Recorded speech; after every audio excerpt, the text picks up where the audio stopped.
simot ngayon ako. Inaamin ko, naubos na ang budget ko.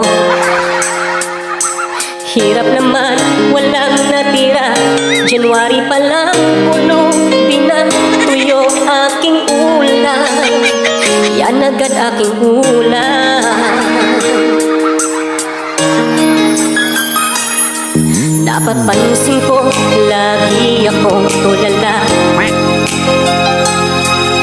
Dinitip ko, gastos kong malala. Wallet ko